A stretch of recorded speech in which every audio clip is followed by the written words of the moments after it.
Pulivendula municipality పరిధిలోని Pulivendula Kadiri road మార్గంలో స్థానిక డంపింగ్ యార్డ్ ఆపోజిట్లో ఒక చర్చి ఉంది. ఆ చర్చి పక్కన మంగళవారం శ్రీ అభయాంజనేయ స్వామివారి విగ్రహం కొలువై ఉంది. ఇక్కడ ఈ విగ్రహం స్వయంభూగా వెలిసినట్లు పలువురు చెబుతున్నారు.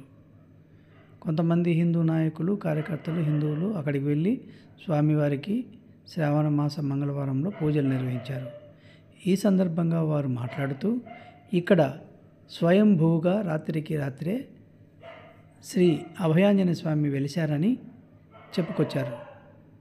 అందువల్ల తాము ఇక్కడ పూజలు నిర్వహించడానికి వచ్చామని, కనంపల్లె గ్రామస్తులకు కొంతమందికి సంకల్పం కలిగి ఇక్కడ ఈ అభయాంజనేయ స్వామి స్వయంభూగా వెలిసి ఉన్నారని చెప్పినట్లు వారు తెలిపారు. రాబోయే శ్రావణ శనివారంలో పెద్ద ఎత్తున ఇక్కడ అన్నదాన కార్యక్రమాన్ని నిర్వహిస్తున్నామని, పూజలు నిర్వహిస్తున్నామని, ఈ కార్యక్రమాల్లో హిందూ బంధువులు, హిందువులు అందరూ పాల్గొనాలని వారు పిలుపునిచ్చారు. ఇది ఇలా ఉంటే గతంలో ఇక్కడ ఉన్నటువంటి బంజరు కొండల్లో చర్చి నిర్మాణాన్ని అక్రమంగా నిర్మిస్తున్నారని పలువురు హిందువులు అధికారులకు ఫిర్యాదు చేసి ఉన్నారు. అయితే ఈ సమస్య అలా ఉండగా తాజాగా చర్చి పక్కన ఆంజనేయ స్వామి కొలువు తీరడం సంచలనంగా మారింది.